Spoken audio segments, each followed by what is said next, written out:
Welcome to Sow Chatty. I'm Kerry from Dog on the Plot. And I'm Claire from the Farmyard Garden. And on tonight's episode, our main event is our year in review. We're going to be looking back over the whole of 2025, our highs, our lows, our in-betweens. And we've also got the announcement of our huge, Prunarbo giveaway. So do stay tuned because we'll be doing that later in the episode. Also coming up is WEATH OFF. So if you remember last week's episode, we said that we were going to, inspired by Liz, make a potato wreath, and we will be showing those in a little bit. But before we get to that, Claire, it's time for our hot and not. What is hot in your garden? And even before we get to the hot and not, we should look at the Christmas jumpers because I feel like we're both slightly off screen here. We are. I might even have to stand. There we go. There you go. Little wiggle. T-shirt on this week. We're saving the big ones for next week, aren't we? What about mug, Claire? What mug have you got? Oh yes, today? There's no Sow Chatty mug this week. I actually do have my proper Christmas mug this week. That's Isn't a lovely it a mug. cutie? It's very cute. Very nice. How long have you had that? I bought it last year, so it's a Port Merion mug. Oh, okay. It had a very classic look about it. I thought you might have had it for a while. I've literally had mine for several days. This is mine, because if you remember last week, I said I needed to go out and get a mug. Well, I got a free one. So I went to the garden centre, and our garden centre, our local one, has just started an app. And if you've downloaded the app for the gift card, you get some freebies and stuff. And if you bought a festive drink, you got a free mug. In fact, this is Mum's mug because she had the Santa and I had the snowman and I preferred the Santa. So we swapped. But yeah, I was pretty pleased with that because it's huge. You can just see I've got tea in there. Oh, but, yes. I thought a perfect hot chocolate mug, but had a bit of a frantic day. So I've got some nice calming chamomile today.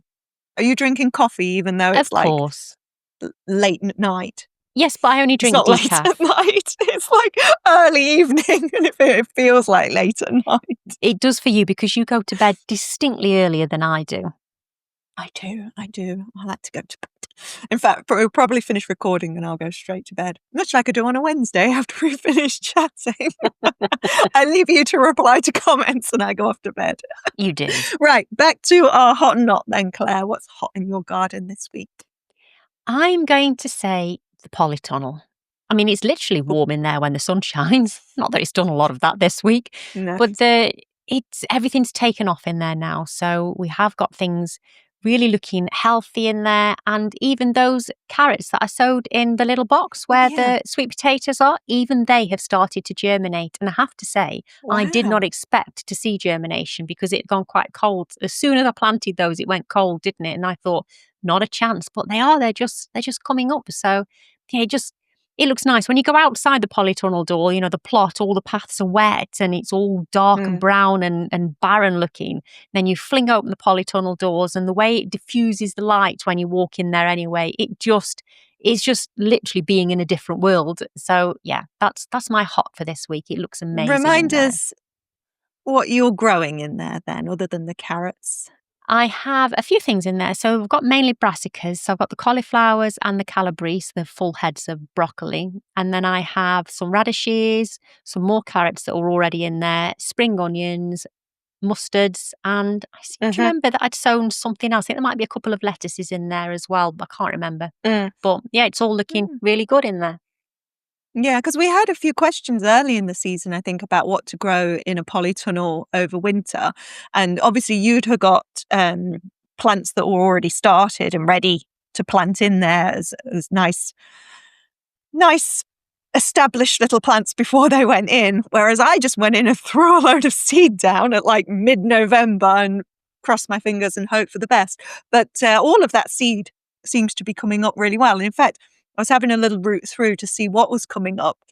And there's definitely onions. So I think spring onions, because that had a very distinctive shoot. Yes. And I could tell I had some chard that had come up, because that's another distinctive one. And a really distinctive one, peas. The peas were coming up that I'd just kind of popped in around. So yes, so that stuff that I had just kind of flung in and hoped for the best is so far looking like it might produce at least baby leaves, if not more. In between those, I've got some more established brassicas, but they weren't healthy, nice starts like that you put in. They were very much struggling plants that didn't get in over the summer.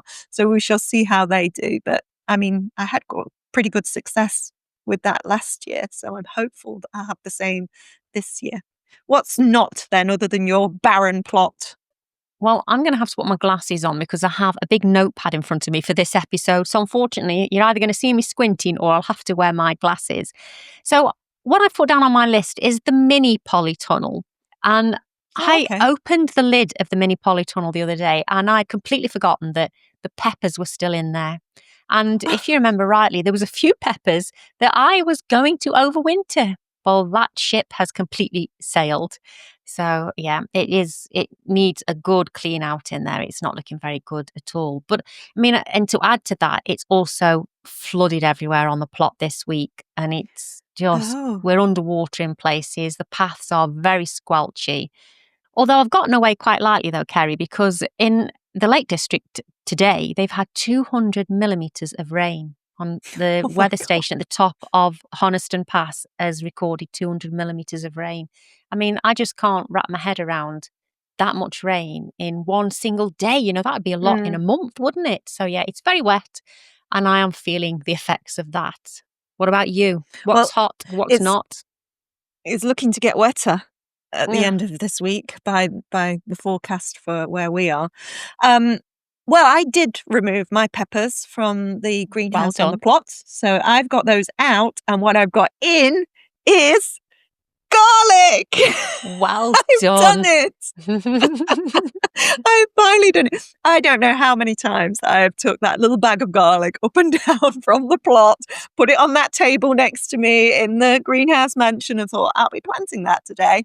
And then ended up taking it home. But I really just made myself do it really this weekend. So it was pouring with rain, as we're saying, you know. And so, yes, last week's video was really about the fact that although I would quite like to be a fair weather gardener, I would prefer to be a fair weather gardener. Unfortunately, I don't have that luxury because time is at a premium. So it cleared up a little bit in the afternoon on, I think, was that on the Saturday? And I went out and I just popped it in. And I just chose some spots where it seemed like there was a space and I put them in there. I've labelled them. I then had to go and put them back in after the fox took them out. But that's not my knot. In fact, that was my own fault because I should have predicted that would happen because I mulched the beds with some nice fresh compost. And of course, that's irresistible to the foxes. They must have a dig and see what's in there. So yes, but the garlic is in. So that's all my elephant garlic, all of the regular garlic. I'm not putting any more in. What is in is in. I've not done any in the home garden this year, which is the first time I haven't put garlic in the home garden. So it's all down to the plot this year. I was waiting for you to put your garlic in, not for the obvious reasons, but because I was really keen to see whether you stuck with the polyculture for it or not, or whether you were going to be worried about allium leaf miner after what happened this year. So I was actually quite pleased to see that you just stuck to your usual routine. But are they in different beds than they were in last year, or are some of them in the same beds? But you have moved beds. No, I didn't replant in the same beds. And consciously, I decided that. I have done. So I did on the side of the Brussels sprouts, the Ruby Crunch ones. I did one side with the onions and one side with the garlic. So that is a bed because I was thinking I'll put carrots in between. Yeah. So I could put a cover over that bed when the allium leaf miner becomes an issue. But in the other beds, I've just done little corners of the beds. And I think with the elephant garlic, I put like 3 in and then I put some strips of the regular garlic just dotted around. I've already forgotten where those places are.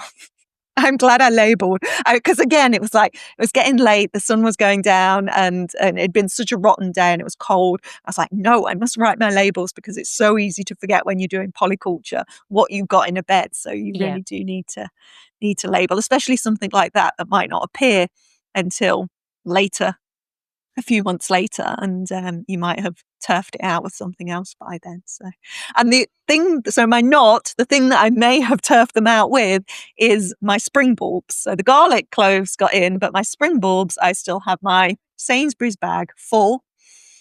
Now, I do not have nearly as many spring bulbs as you, Claire, as you have put in. And Mom was talking to me about your video this morning. She's like, Claire, with all those bulbs, which I think a lot of people have probably been saying. But she was also really impressed that you had kind of done each one by hand with the dibber. And because I last year I dug a trench and kind of put all mine in on the plot. And I've seen people sort of lay them out and then just put a load of mulch on top so you get the depth. Yeah. But there you are, going in dibber by dibber. I mean, I am lucky that the soil of the depth that I needed to plant is actually really loose. It is mainly just compost. So it was very easy to use the dibber and shove them in. So yeah, I quite enjoyed it, really. I don't know if my back agreed, but I quite enjoyed it. But can I say that leads me into my daft thing, because this would be a perfect opportunity to say that. Because yes, I did get quite a lot of comments about the bulb planting in my video. And what was really funny was people were mentioning that I could get a thing for the drill, an auger for the drill that you can plant bulbs with. And it suddenly occurred to me that it was exactly 12 months ago that we were planting bulbs, and I made Duncan help me, and he absolutely hated it. And this is what I got for Christmas from Duncan last year. Look, still in its packaging. So yes, I do have a bulb planting auger bit that I have not used. I've planted everything by hand with a dibber when I had this lovely gadget. It's huge, actually. It is. I mean, to be honest, I'm not sure. And that fits on just a regular drill. Yeah, fits onto your drill. Oh. But I'm not sure that this really will make it easier. I think I'm going to use it around the orchards. If you're planting through grass, which I did at the top of the driveway, and we did all of those by hand as well. But I mean, I'm down on my hands and knees and I'm just planting as I go. Whereas for this, I'd have to keep getting up and down, wouldn't I? I feel like I'd be bent over a bit more. But we shall see. I am going to give it a go, because obviously the second daft thing I did was be seduced by an email literally minutes after I'd finished planting the majority of those bulbs with some more sales from, I think it was You Garden or Gardening Direct, one or the other.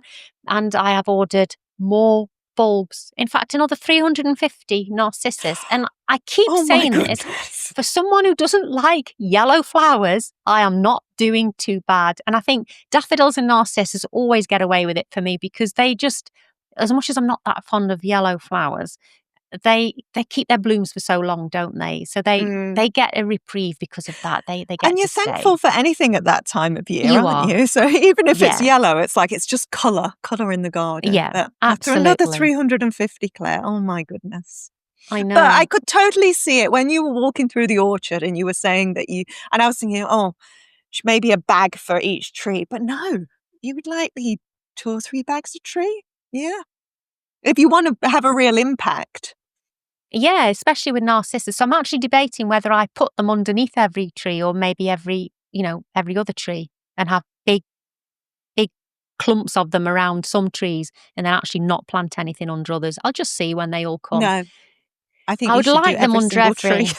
But the thing is, I would have liked some normal, proper, full-size daffodils, but it's too late for them. I can't get those anywhere, so I have got to only have the narcissus this year.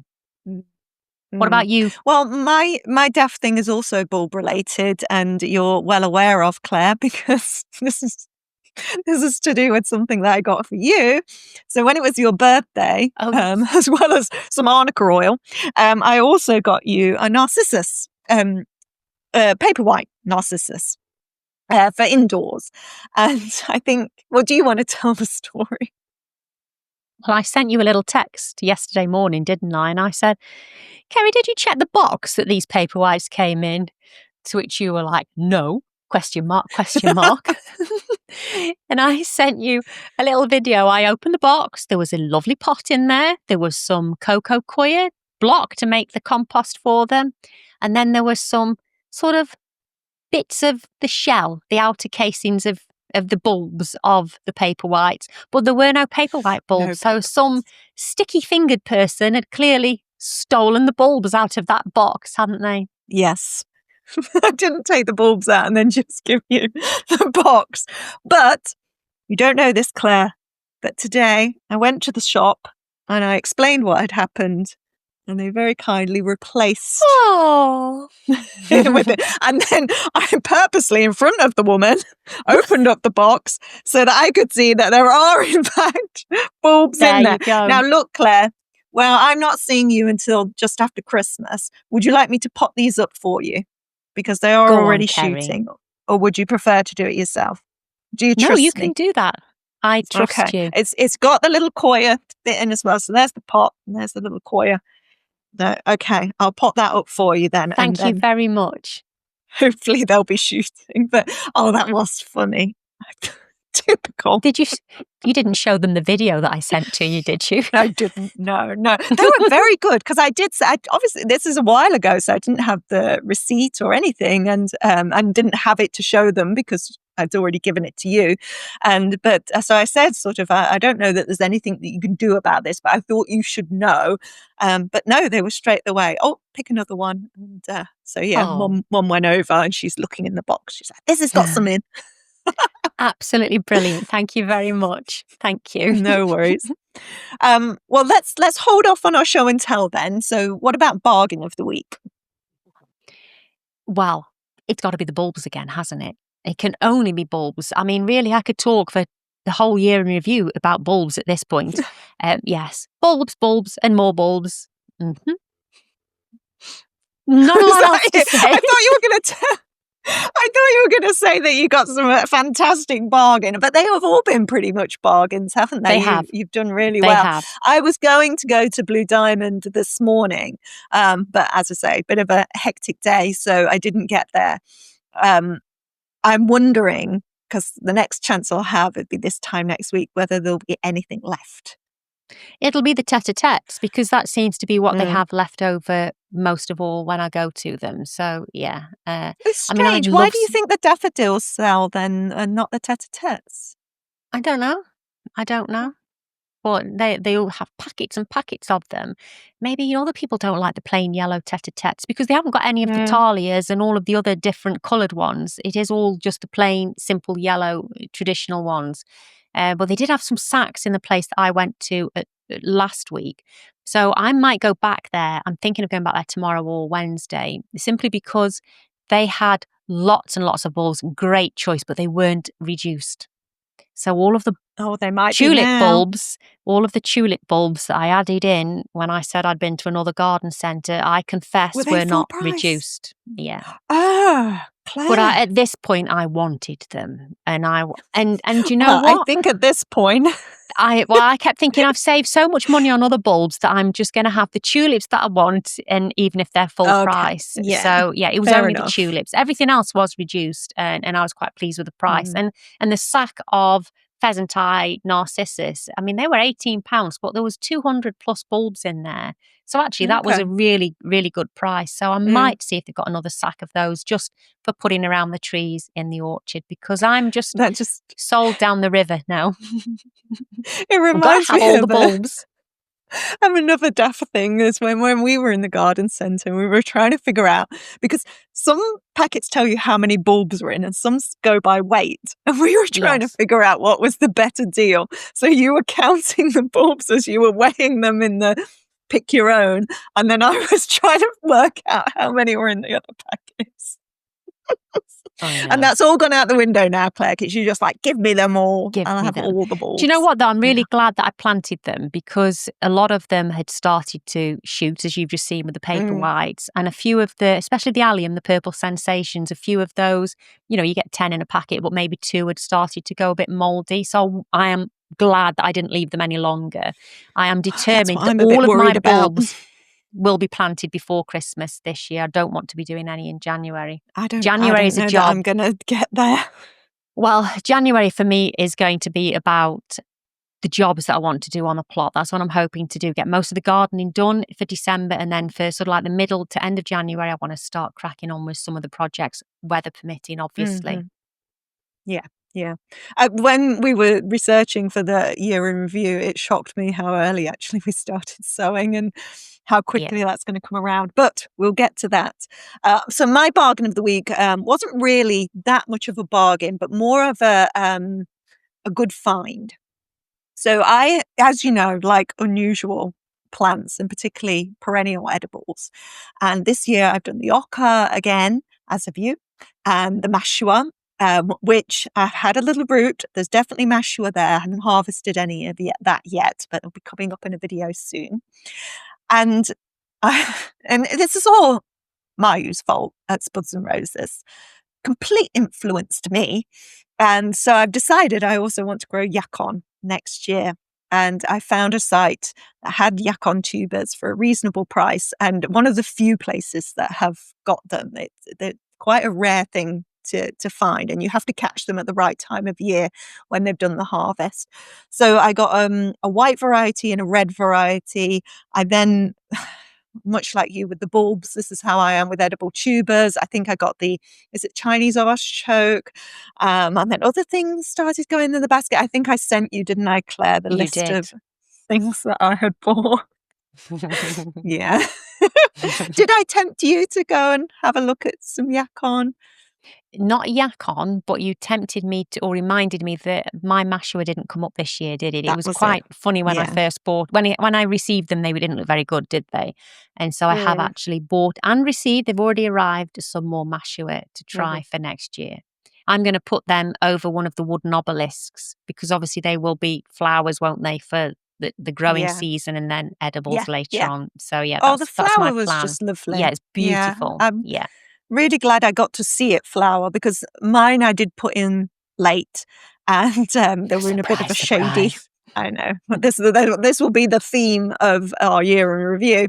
And I had them in quite a shady place. So it wasn't ideal and I will move them to somewhere else for next year. But I'm glad they have grown because we had the same tubers. I do wonder if you planted them the right way up. Because if you remember, I planted them the wrong way up in the little pots and then found the shoots growing out of the bottom of the pot. So that could have been it. But I think we both tried to chip them. And actually chitting didn't really work with the mashua. So I think this year I'll just replant. I didn't chip mine. I just put mine straight in the ground. Okay. But when I received mine, it was very dry. It looked like a teeny tiny ocker, whereas yours were quite big tubers when you had yours. But in comparison to mine, and it did seem quite dried up. So, I mean, I did order it really late, didn't I? It was kind of... I was going to say it was late in the season, wasn't it? Yeah. Right then, Claire, I think it's time for our wreath off. I mean, it's not really a wreath off. It's not a competition. Claire said to me last week when she mentioned that perhaps we should each have a go at the potato wreath for this week's episode, that I instantly went competitive. You did. I was like, yes, wreath off. But it's not a competition, but you can vote in the live chat which one you think is better. It's all just good fun, isn't it, Claire? It's all just good fun. So when did you make yours? Today, this afternoon, in the rain in the polytunnel. And do you know what I learned? Liz didn't tell us how difficult this is. Because it's not as easy as it looks. No. And what was your problem? Well, we don't have much in the way of conifers around here anymore because, we chop them all down. So Duncan said to me he calls it the pig hole. I don't know why it's called the pig hole, but I think it's because they used to chuck stuff in there and it was like a pigsty. And he said there's some kind of pine tree growing in there. Well, Kerry, it's very, very spiky. Is your blue spruce very spiky? It is quite spiky, yes. It was painful and it was very sparse. So all of the leaves, they're up there. So there wasn't that much on it. And I did chop some. And then I realised that all this started because I said last week that we had so many berries on the holly, didn't I? Yes. Turns out those berries were actually on the hawthorn that's growing amongst the holly. Oh. And not actually on the holly. But I did find a few sprigs of holly with berries on. So you're trying to push these into the potato and everything is just stabbing you in the hand. So then I put gloves on and I couldn't grip enough to, and then you get to a point where you can't get hold of the potato. Yes. Well, I was watching Anya, the Garden Fairy. Garden Fairy, thank you, Claire. And when I was watching her tutorial, she did it against the door. So she hung the potato and then put everything in while it's against the door. So you've always got one side of the potato that's being held by the door, or you could hold it. Whereas I think what we've both done is the full round. I don't know what you would call that then, because it's not a wreath. It's not a garland. It's just like a Christmas foliage ball. I hung mine from one of the frames in the polytunnel. So it was swinging that's a good idea. when I did it. So see, I just had to hold it because I was doing this at Liam's on his dining table. I'm sure he was thrilled. I had taken, we've got so much story about this before we even show them, but I had taken 2 of my Charlotte potatoes that I had grown. So I picked the 2 largest. And then when I got to Liam's, I took 2 because I thought he might want to do it with me. He did not. But he was also like, you're not using your potatoes. He's like, they're too good. They're too good to use. So I had to use one of his smaller Sainsbury's potatoes. But actually, I thought in the end, that was good because like you said, takes a lot of foliage to cover that whole potato. But it was additionally funny because then I'm like, yes, we're going to eat these lovely Charlotte potatoes that I have grown. So I cut one in half. It was completely rotten all the way through. You would have never known from looking at it.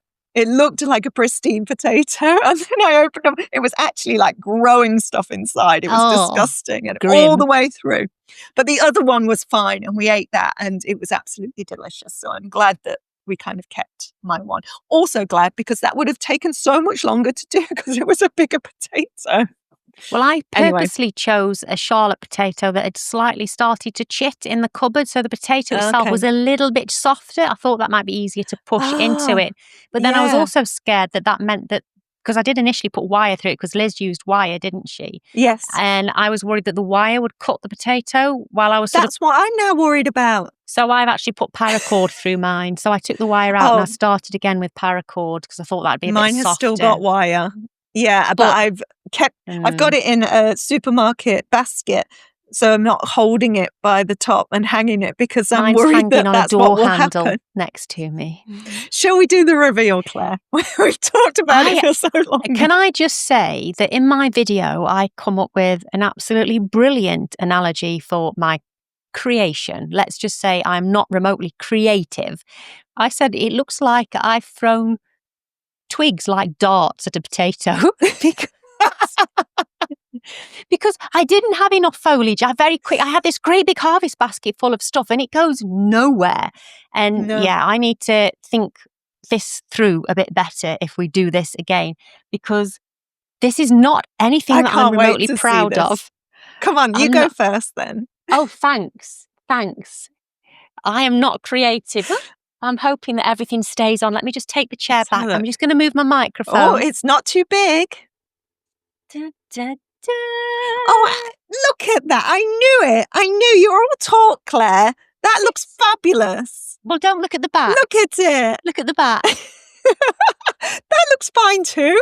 Nobody looks at the back. So I've put Look at your little bird. So yes, I have some ivy on here and I've got some bells and I bought some pine cones. And then I pulled a little poinsettia kind of type flower off here. And then there's even, it's a little bit tacky, Duncan says, but yeah.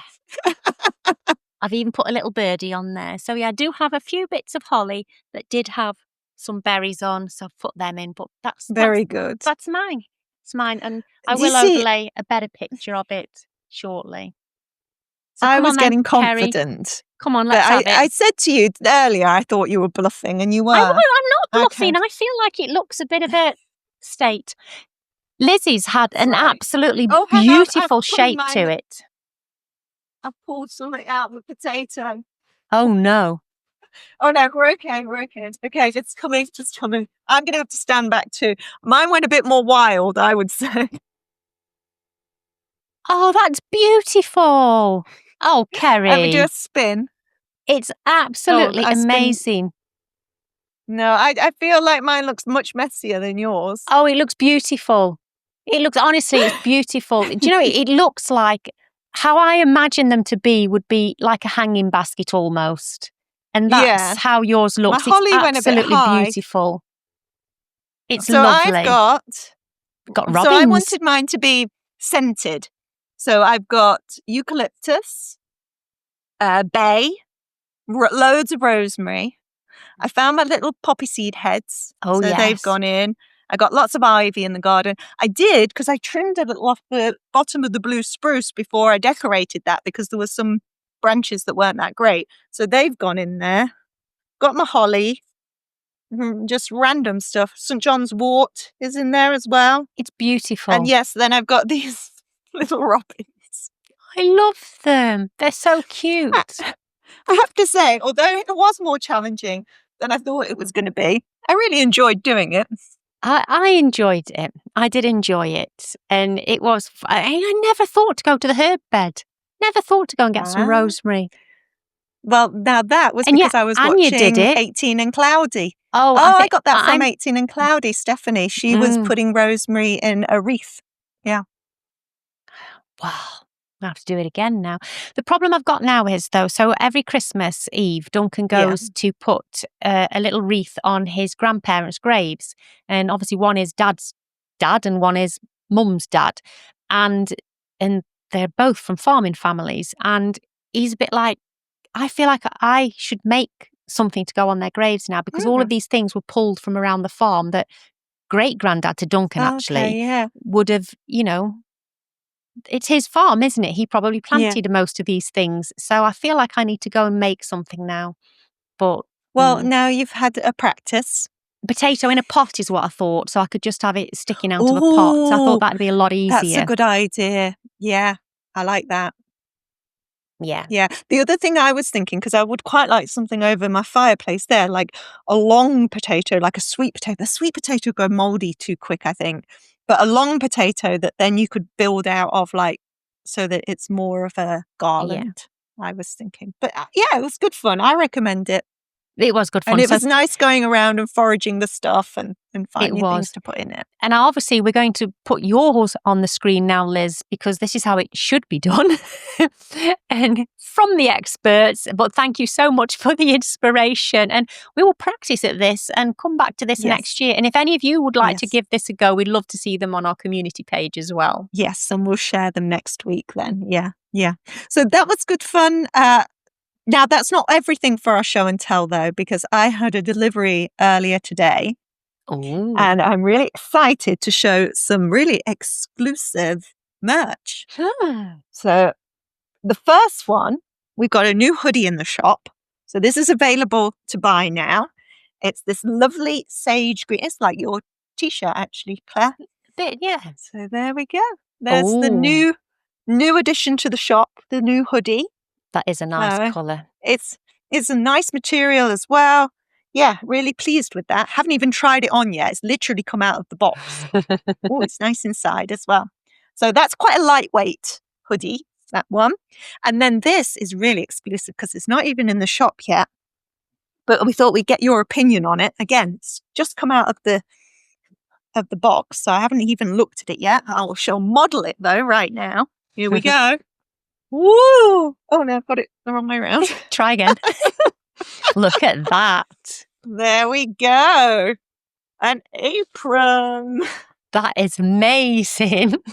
I feel like I immediately made a mistake though, Claire, because this is, I was looking at the colours. You've been really good with picking out the merch and like matching the colours and things. And I thought this like creamy colour went really well with the logo. But I am such a filthy cook and gardener that I will be doing this on it and it will get filthy straight away. But oh well. That's what it's we there can for. See what people think. And if they would like it to go in the shop, we can put it in. The thing that I think that we were holding off, weren't we, Claire, is because it doesn't have pockets. No. We would really like one with pockets. But for the time being, this is what's available. So we're giving it a try out. But it looks quite thick. It's proper canvas, isn't it? Yeah. It's nice cotton material. Yeah. Oh, It looks lovely. I mean, we're getting the same feedback from people that are buying the merch that actually they're really happy with the quality of it, as are we. We've been really thrilled with it, and we're keeping everything very, very cheap. We're not putting huge markups on anything at all. We want the community to be able to join in with us. I have loved seeing all the hats and the mugs and things on the community page. Me too. Still yet to see the tote bag though. We'll be super excited when we see a tote bag in the wild. I'm actually looking forward to January because I'm wearing all of these Christmas hats, and it was a spectacular hat that I was wearing today that'll be in Sunday's episode. And well, it'll be in this one because I will show you me making that wreath.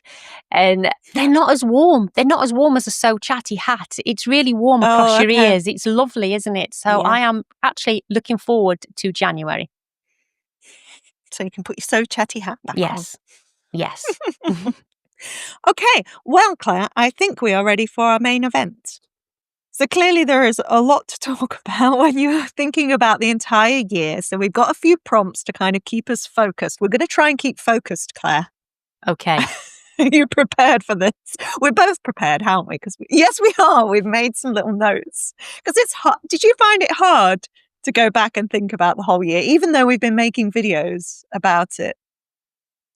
Yes, but then obviously when I'm editing these videos, I'm going back quite a lot to look at footage that we're talking about. So I've been seeing things during the year. I mean, I get really sad when I look back and see what the plots look like in sort of June and July and see the changes in them. So I've kind of had a few reminders during editing. I mean, same for you because you're getting footage to send to me as well, aren't you? So I think for me, there's things that I've answered. You sent me a list of questions and I've answered them in prompts with the first thing that came into my mind, because that must be the thing that impacted me the most during the season. So it's very much a shoot from the hip responses that I'm going to give to these. Well, we've been kind of preparing for this over the week, haven't we? Keep mentioning it to each other, and I think doing that and thinking about it during the week is like, oh yeah, I remembered something else, and oh yeah, that happened, and stuff like that.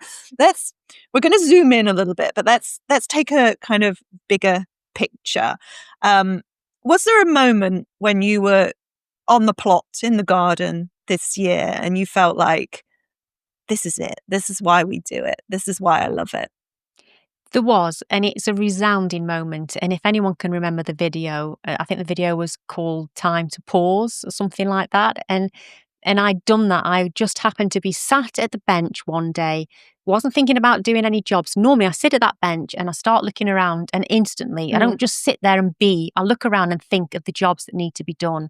And for whatever reason, that moment I sat there and I thought, wow, look what we've created in such a short space of time. Everything was planted up in the extension this year as well. So, to see the plot looking so different. And that was a vantage point that I never had on the garden before, because I didn't have the bench there this time last year. And I just sat there and I looked around. Everything was in bloom. The crops looked amazing.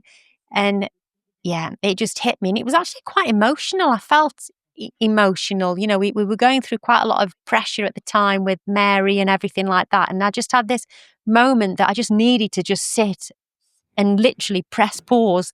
And that's when it just allowed those thoughts to creep in. Instead of looking at the plot as a job or what needs to be done, I was actually able to just sit and appreciate the moment that I was in.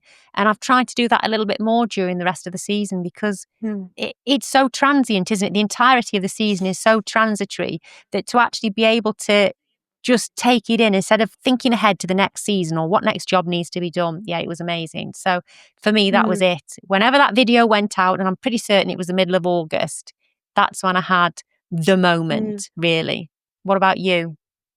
Similar, actually, because I thought when I first thought of question, I was like, oh, was it a particular crop, or did I harvest something that made me feel like that? But it wasn't. It was like you. It was more of this just kind of realization. And for me, if I was pinpointing it, and it can't have been that long ago. It can only have been a couple of months ago, and I was coming back from Mum's through the plot, through the allotment site, and had either dropped dory off or gone for a pee break or whatever. And I'd come back into the allotment and was just walking through, striding through, you know, getting back to my plot to carry on with whatever I was doing. And I was just full with this feeling of like joy and, oh, I'm so lucky and grateful to have this space to come to. And I think I've talked a few times on the channel, I may have mentioned it here on Sow Chatty as well, about this idea of the third space and the allotment being this third space that isn't the home and has all the trappings of the domestic and isn't work and all those kind of pressures and things like that. And instead it's this other place where you feel a sense of belonging and a sense of purpose in that place. And it just kind of hit me as I was walking. It's almost like being in love. You know, when you first recognize that you're in love with someone and you're just like, it fills you. And it was like that. And I thought, I'm so lucky and I'm so grateful that I have this place to come to. And, you know, allotment sites, unlike home gardens, there are other things that go on in those places. There's politics that go on, and you're gardening alongside people, and that's part of the joy of it, that community of it. But it can cause issues and things like that. But in that moment, I was just so happy to have this place that I can come to every single week. You know, there's rarely a time that I'm not there. Within like the 7-day period, and I can be in that space, and it's like it's mine, but it's also something that you share, and this idea of stewarding the space as well. So yes, I was the same. It was just more of a kind of realization that we are lucky to be able to garden, whether it's in a home garden or an allotment. You know, it's a real privilege and something to cherish.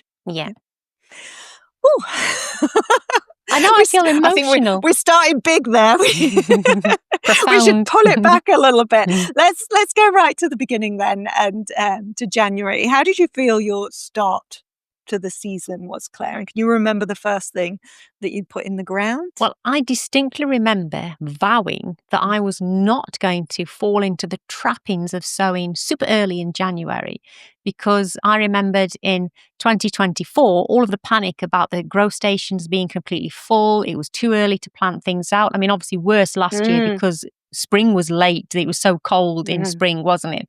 And I didn't want to have that stress of having plants that I couldn't move on because I didn't have space for them. So I distinctly remember saying I wasn't sowing anything until the middle of February. Do you want to know the date when I sowed the first thing? 6th of January. Because I looked mine up. 6th of January. Mine was 8th. What did you sow on the 6th? Chilies. Same. I was on the 8th, yeah.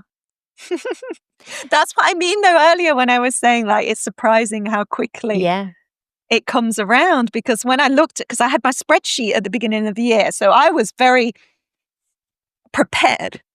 Prepared for this year. I had my spreadsheet. I'd gone through every single seed that I had, not only the different types of vegetables, but each variety. So it was all listed, and the dates that I was going to sow them and everything.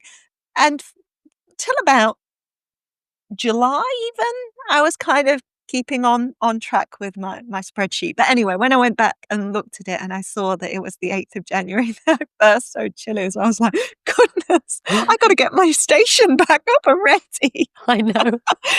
I think my thing is once the Christmas trimmings come down, that's when I can start sowing. There's no way I'm going to sow and have things in the living room while I've still got all the trimmings up in the living room as well. So yeah, that's the mark. I'm allowing myself once the trimmings are down. We can't help ourselves though, can we? Because I'm going to say the same again. I'm not going to sow as early, but I know I will, because once Christmas is out of the way, I'm so keen to almost feel that I can touch spring, that the way to make you feel like spring is coming is to get spring crops sown. So I will no doubt do exactly the same thing again. Well, I also said that I will not be growing chilies next year because I grew so many this year and I was a bit like, I don't even eat that many chilies. Now I've made Audrey's cowboy candy. I am obsessed with it. It's so delicious. I'm putting it on everything. Even Liam, who doesn't like chilies and hot things, we had some hummus at the weekend and I still drizzled the like syrup onto his sandwiches because it's just so delicious. It gives everything. There's this spark. And now I'm like, well, I need to grow like a gazillion chilies so I can make tons of cowboy candy and water bath it and give it as gifts and have it all year long. So yes, I think the first thing I will be sowing again this year will be the chilies, or next year. What about putting it into the ground? Do you remember what was the first thing on the plot that wasn't already there? I think they were all done in the same episode. So I did plant my celeriac out quite early because I remembered that I did. And then I thought, was that why it's done so well? No. So I'd sown them in the house in February, but they were in the ground early April. Now, I didn't put them out that early last year.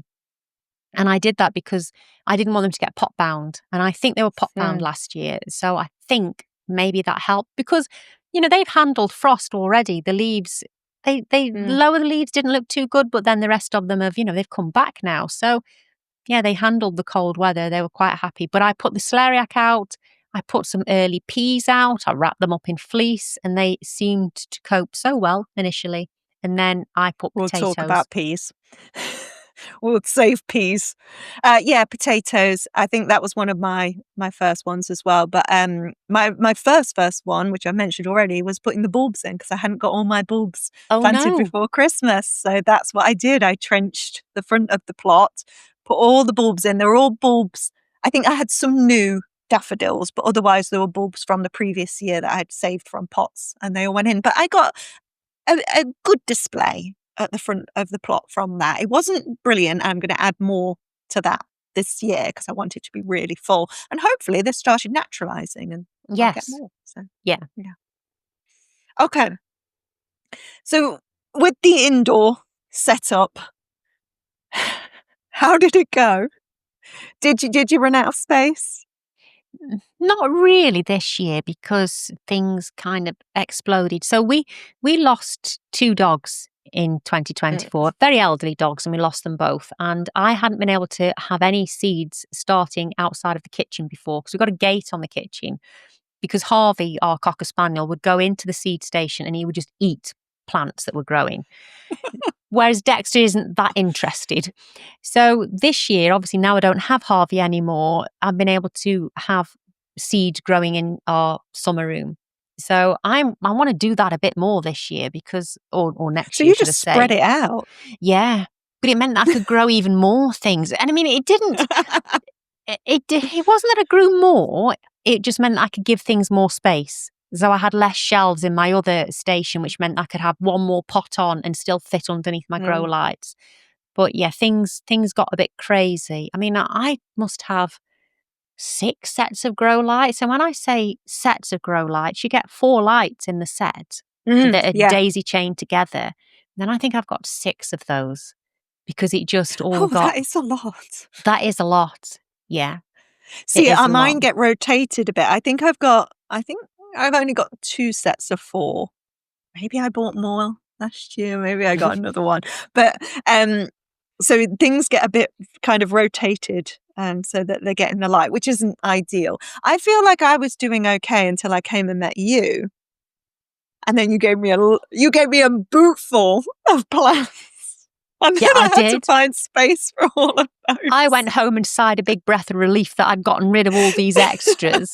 And I got more space to spread things out. And poor Kerry, you were panicking at that point, weren't you? Definitely.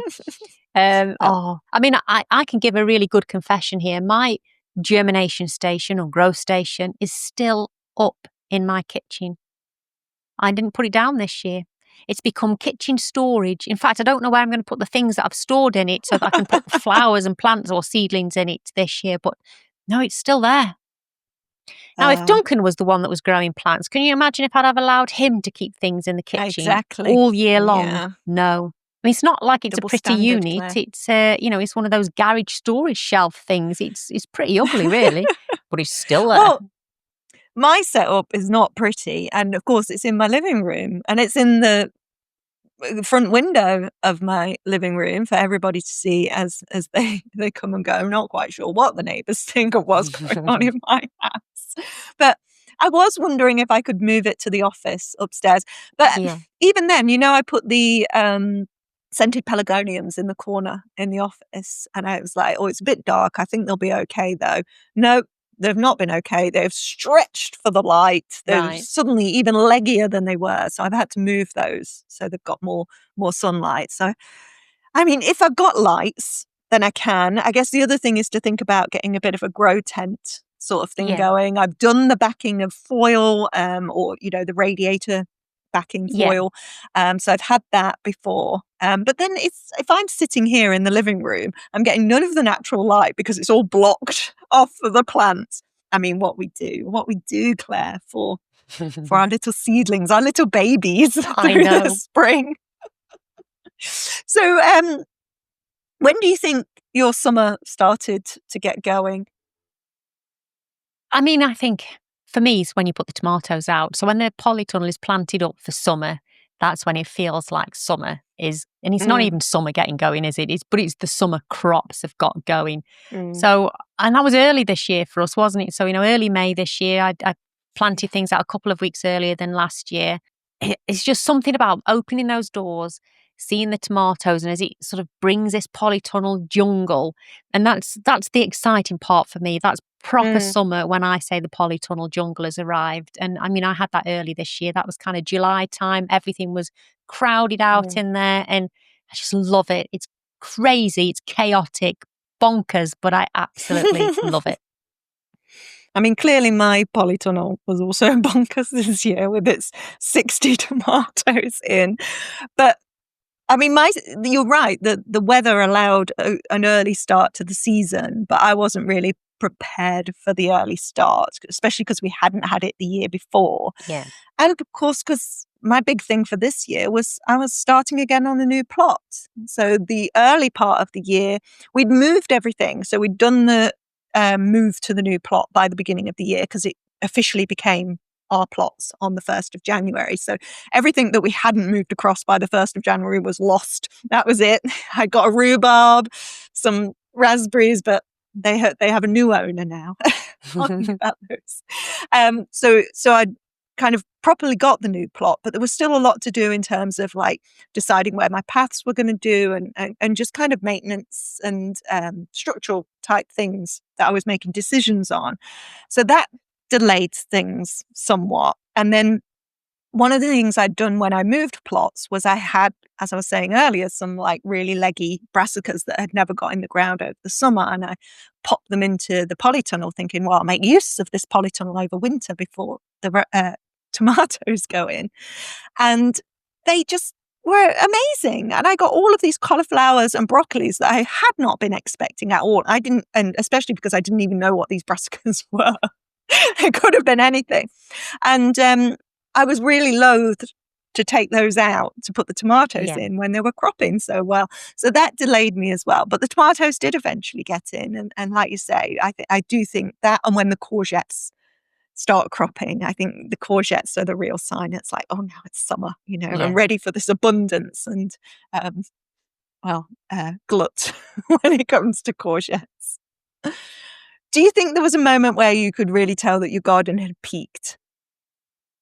I felt for me that kind of happened when I came, just after I come back from Silverstone with Isabel. So whether it was the absence, we'd been away for 4 or 5 days. So you come back and you see that, because things grow so quick at that time of year. Things had really rapidly grown. And so that was the first moment of getting really excited for the harvests that were to come.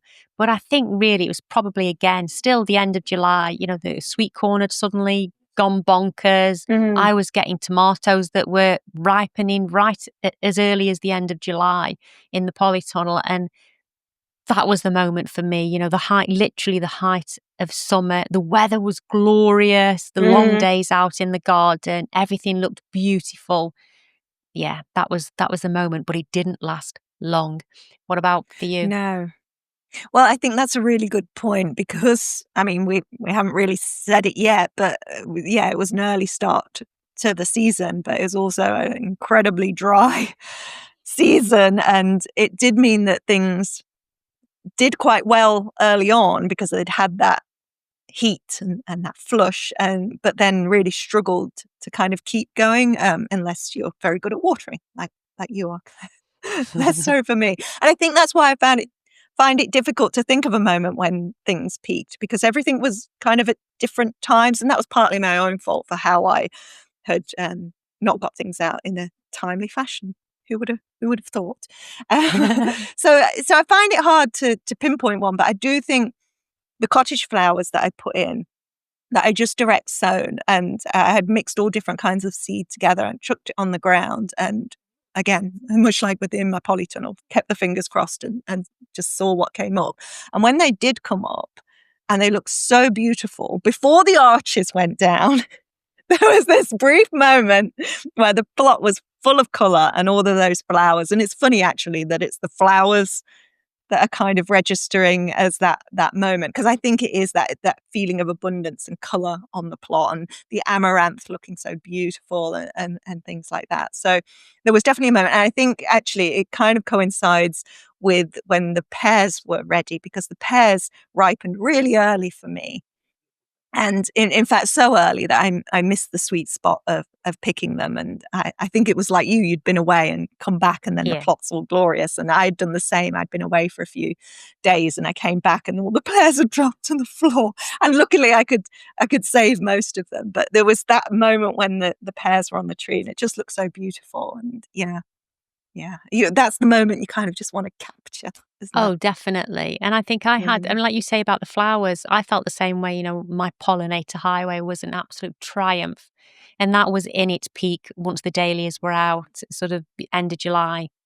And it just looked utterly amazing, full of butterflies, full of the bees, and to sit there at the bench and see everything in flower. It just, well, they say it fills your cup, doesn't it? And my cup was well and truly full at that period of time, definitely.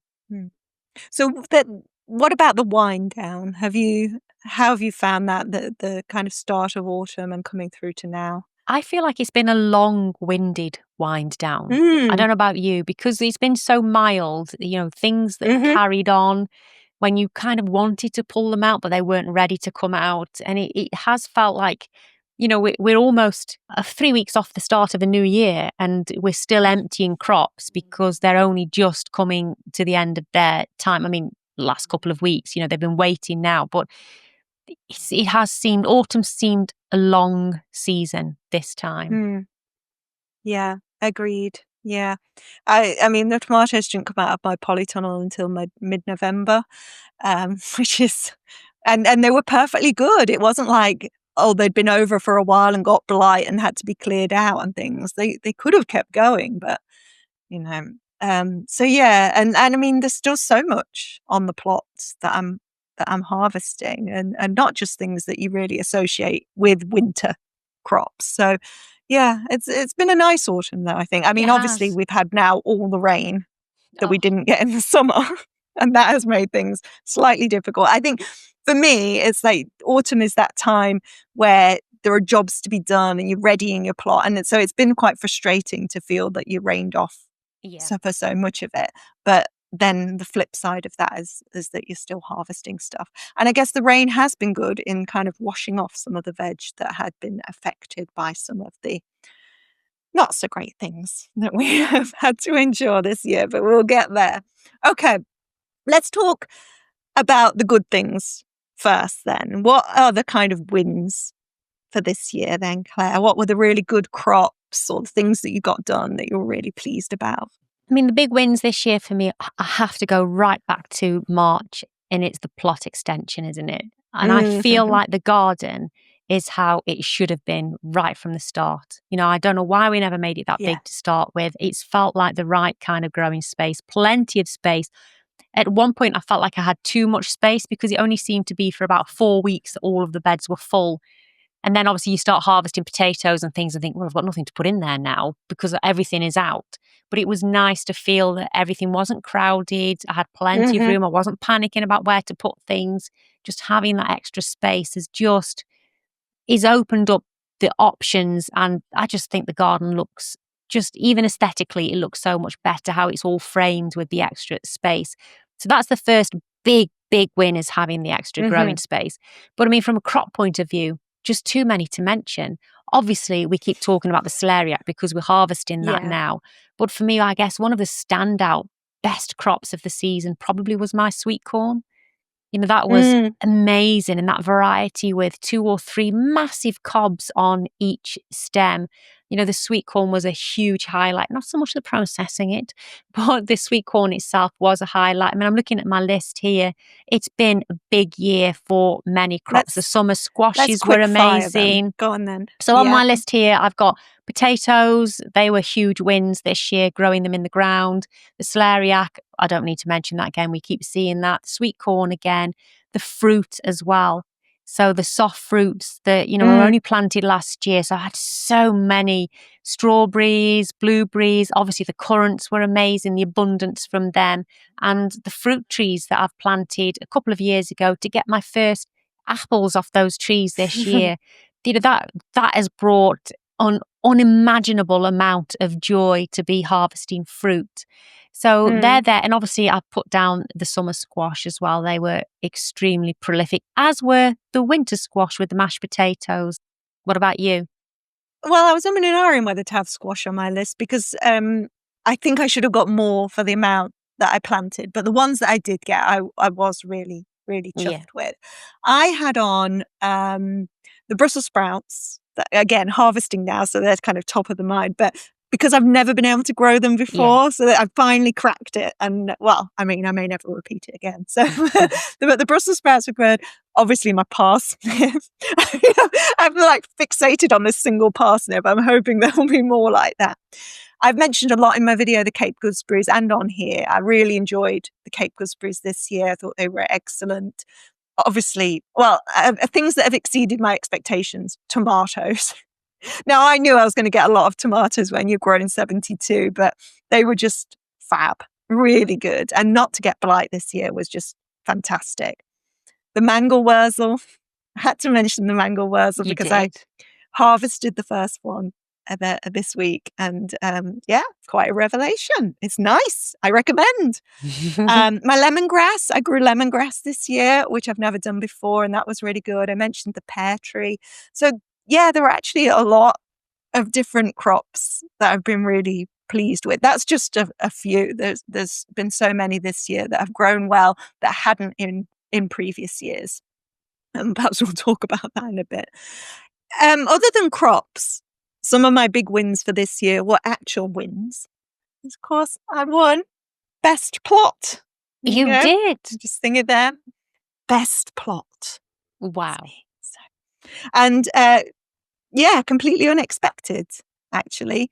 It was great to be shortlisted. I didn't think I would win because I do grow in this rather chaotic polyculture way, which isn't the traditional kind of allotment way. So I didn't think it would be massively appreciated the way I grow, but it was. And that was such a lovely surprise that these kinds of plots and the way in which I'm growing is being more embraced. So I was thoroughly I actually remember, obviously, that episode, and I really liked the way that the best plot was done on the point system. It wasn't literally a case of someone walking around in the way you think of a judging to be that, oh, that's the prettiest, or that's, I'm not saying that your plot wasn't pretty, but it was, you had to fill certain criteria, didn't you? And your points again for that. So I liked that it was inclusive, the sustainability and what you've got for wildlife and all of that about that. I did like how it was done, actually, and it made sense. Yeah. Not that I'm saying that it made sense that you won because of that, not because it didn't look pretty. I need to just clarify, it did look pretty too. It was in that sweet spot before the arches came down. I don't think everything was growing because they do tend to do it quite early, I think. I remember the previous year, I barely got started on my plot because obviously, as we've said, that year was such a late starter.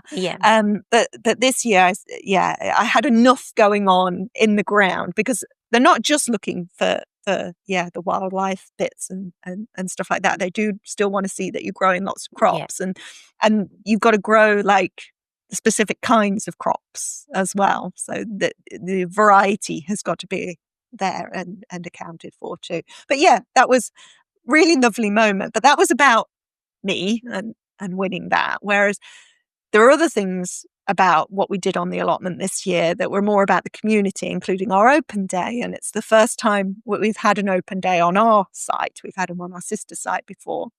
And it was organised for the most part by Mark, and a family helped out and the other stewards and things. And it was such a success. And we had not had a long lead in time for it. So it hadn't been advertised hugely. So we were really impressed by the amount of people who did come, the amount of money that we raised for the allotment as well.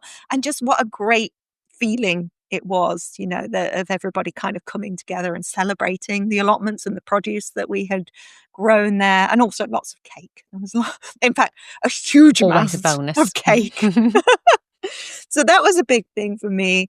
August eating went really well this year as well, and extended through to September and most of October, because that's when all my crops were kind of coming. So I basically lived on tomatoes for several months. But we also can't forget that we both entered horticultural shows this year, and we both won prizes in those as well, didn't we? So I think that's a highlight as well, isn't it? To be recognised for something that you've grown, whether we did that by default, Kerry, or not, because I was also in classes where no one else won. I came second in a class.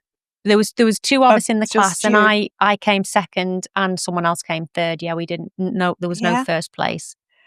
This is a revelation to me this year that this can be, yeah. It did happen last year as well. But, it's really nice to enter those shows and to have a focus that you're growing things for that show. And the way it changes the harvest. So I remember, I get excited when I harvest things, and especially the root vegetable. I absolutely love harvesting carrots and the parsnips and the potatoes, all of those. Yeah, everyone sees me do that. And yet, when you're harvesting for a show, that level of excitement goes, doesn't it? There's a slight feeling that all of those crops that I harvested, I would have been delighted with them at any other time. But when you're looking for 3 carrots that look identical in size and shape to enter a show, you suddenly start being disappointed in what you're harvesting, and you shouldn't be. And I wasn't normally, but I just harvested so many things to try and get 3 that matched. And the same with the tomatoes, the cherry tomatoes. I needed 5 that looked identical cherry tomatoes. And I loved entering the show, but I found it very stressful. And I remember you taking the mick out of me. You roasted me something chronic about saying how stressed I was over entering the show. And then what happened when you were entering your show? And this year I was more prepared than I had been in previous years. In previous years, I'd gone the morning of and tried to get everything together in time. And this, I'd learned my lesson. I was like, right, get my potatoes, a couple of days earlier and all of that. And still I was rushed off my feet that morning, and I was so bad I didn't even get my flowers entered. I'd frantically arranging my flowers beforehand, and then I realized that I hadn't done them to the rules. I'd put too many different varieties in or whatever, and I was just like, forget it. I had to rush off to the hall to take the rest of the stuff. But it did teach me, though, that I really like having bouquets of flowers around the house. And why don't I do that normally? Why do I wait till the horticultural show to do that? So having said that, after the show, I still didn't do it. Yeah. Or not as much as I should anyway. The highlight of our horticultural show by far, though, was my nephew Francis's entry to the kids competition, which was his dog on the plot scene. And it had me in it, and it had Dory, and it had all the pumpkins, and he did so well. And of course he did win first prize and first for the children's entry. So deservedly we were really chuffed. Yeah. It was really, really good. Okay. I think that's everything. Oh, I did have one more thing about exceeding my expectations this year. And that was actually about me installing the harvest system, the irrigation system in the polytunnel, because I did not think that I could do that. And I did have some none of your viewers did either. You exceeded all of our expectations then, Kerry. But I did it, and it's working great. So I'm pleased with that. I think that was everything I had on my list for that. Okay. Did you grow anything new this year, Claire, that you think will become a regular? The Hamburg root parsley. Oh, yes. And I noticed that Gary, we had a comment from Gary in the community, didn't we? And I did not know that there was different varieties of it. So I just thought they were all just Hamburg root parsley. And so I need to sort of have a look at the different varieties that he was growing. But that I'm definitely going to grow again. I did enjoy that, or do enjoy that. We still have some, and to have the double use out of it. I mean, I don't use many carrot. I know you can use carrot tops and things in pestos and that anyway, but I don't use as many of them. But the root parsley, I did use a lot of that. I mean, there's too much of it. I don't need to use it all, but it was nice to have that. And yeah, definitely going to grow that again. But apart from that, not really. I think I grew pretty much everything that I would normally grow in terms of edibles. And so I think I'm kind of sort of streamlined a bit more. And I think each year I'm going to streamline that even more in sort of honing in on the varieties. For instance, I love growing all the different varieties of beetroot. Now, I don't eat beetroot, but obviously Duncan does. But we've now realised that he will eat the golden beetroot, but he doesn't like it. He wants a traditional dark red, deep beetroot. So I'm not going to grow golden beets next year. I'm just going to grow the beetroot that he likes. He must like the earthy beetroot then, because that's what they say about the golden, isn't it? That it doesn't have sweeter. As much earthiness. Yeah. No, he just likes the traditional. Oh, perhaps he won't be a fan of the mangel wurzel then. Maybe not, because it may be too sweet. So mangel wurzel is on my list. Yeah. As something I tried new this year and will grow again. Now you forgot to sow your mangel wurzel seed. Are you going to have a go next year? I am. Have I? I am. Convinced you? Well, I'm wondering, do you think you'd like it? Well, this is what I need to ask you as a question. Did it still taste like beetroot? Was it recognisably beetroot? The raw at the end had that earthiness.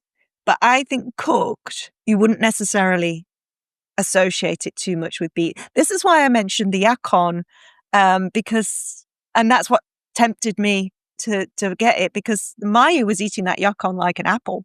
Yeah. And I was thinking, is that similar to the mangel wurzel then? Because it was very nice raw. It almost tasted like a fruit because it was so sweet. I tell you what, Claire, I'll bring you one when we meet after Christmas, and then you can try it. Yes, please. Okay, and Shall I bring you a celeriac? Then you won't have to. I have my own celeriac. It may be a quarter or a sixth of the size of yours. Yeah, go on, bring me one. I have celeriac on my list, actually, because I'm sure I have grown it in previous years, but it's never got to the point where it's an actual edible vegetable. So this is the first year that I've tasted my own celeriac, and I loved it. Absolutely loved it. So definitely doing that again. I've put mashu on the list, even though I haven't tried it yet.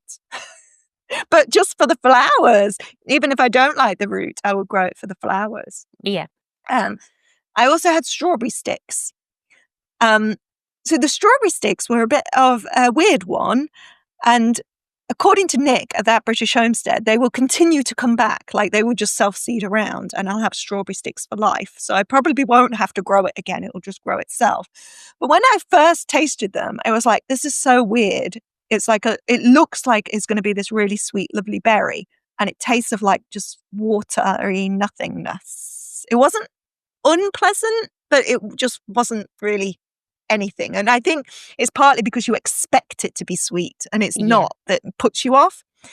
But as the season went on and I kept going back to it, kept trying it, it got nicer and nicer. It really grew on me. So I was quite surprised by that one, because I know some people aren't keen on it. No. I guess the big question is, will you be growing loofahs and birdhouse gourds again, Claire? Loofahs are on my list every year. Every year. On mine. Standout thing that I have to grow every year. Birdhouse gourds, I'm not growing them next year. I'm going to leave them.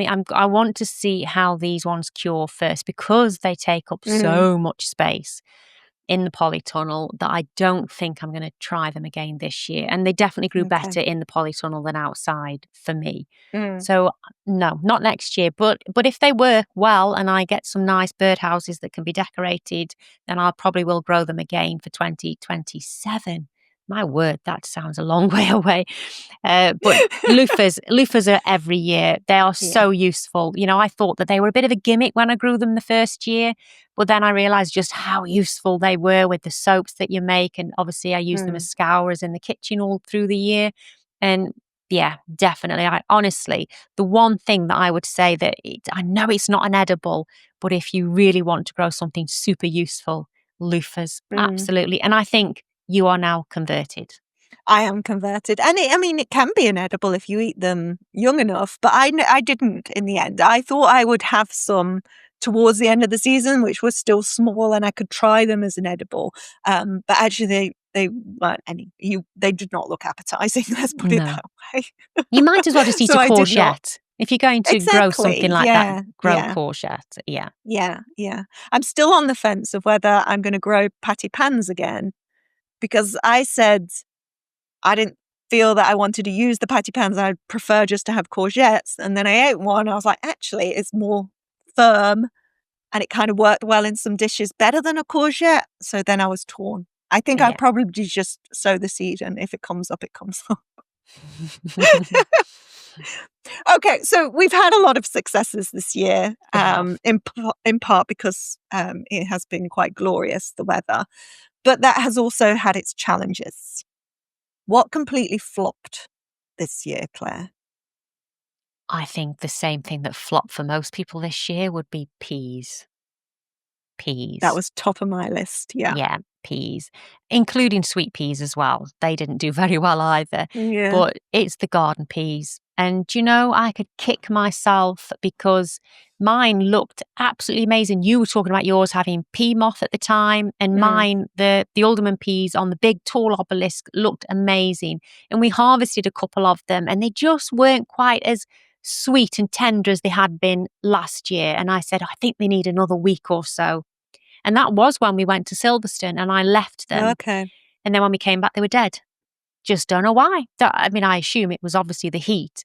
I did blame Duncan profusely. He assured me that he'd watered them, but I can't explain it. But then it wasn't just me. When other people were then reporting that theirs had spontaneously died in the same way, then obviously Duncan was vindicated. Yeah. It took me a while to tell him that he was vindicated. But yeah, peas and sweet peas and French beans, I found that they struggled to get going for me. Partly because I put them in a bit late, so it was just too hot for them at that point. And yeah, French beans. So I didn't really get a decent crop from them. Well, I'd never even heard of pea moth before this year. I didn't know it was even a thing. And then I opened a pea to eat and saw this little grub in there and Googled it and things. And it's like, oh, it's the pea moth. Some pods were okay. And there was definitely, I had a harvest from one batch. But then there was a lot that just got wasted because it had the pea moth. And then there were other batches that I'd done that were just completely riddled with it. And there was nothing to harvest. And some, like you, that just seemed to, it was like they'd gone up in a blaze. Yeah. I think one of the issues, I think some people did get a good pea crop from early sowings because it missed the pea moth and they were able to get a crop before that really hit. But I lost my early sowing because it was in soil that was too wet and they rotted off. So that was a shame because there was a window, and I think I'll have to think about that for next year. And netting, but you get to this point where you're netting your alliums because of the allium leaf miner, you're netting your peas, and you just have a plot full of net. Yeah, it's not pretty, is it? No. Okay, let's kind of quick fire these then of the challenge things. What else have you got on your list? Challenges? Or was that it? Was peas? That was it? Peas, sweet peas and French beans. That's it. That was it on my list. I've got this huge list and you're like, well, everything else was brilliant. I had no problems with anything. And actually, there is one more thing, actually, and that was onions. So I found that the onions never swelled up this year. They finished quite early. They were proper finished because all the necks had bent over, but they weren't very big. They weren't much bigger than a sort of a silver skin onion, but these were supposed to be my main crop of onions. And yeah, they were very disappointing, but I still got enough because I planted so many of them. Even though they were very small, I did still get enough from them. All right, let me quick fire mine. So peas was at the top of the list. Pumpkins, they were okay, but I should have had more. And I definitely had some plants that just didn't do anything. I think it was another thing of getting them in quite late and it being very hot. So it was hard for them to kind of get started.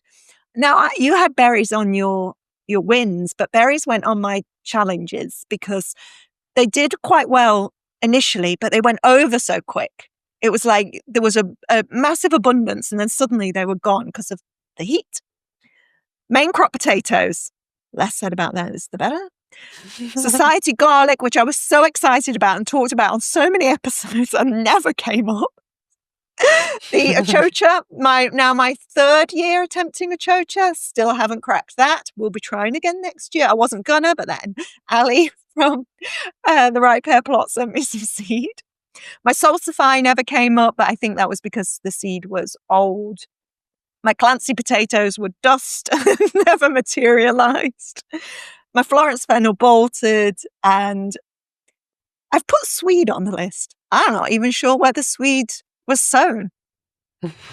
I think I direct sowed it very thickly because the packet was out of date and I thought it might not come up, and then everything came up, but it was just such a crowded row that all kind of killed each other.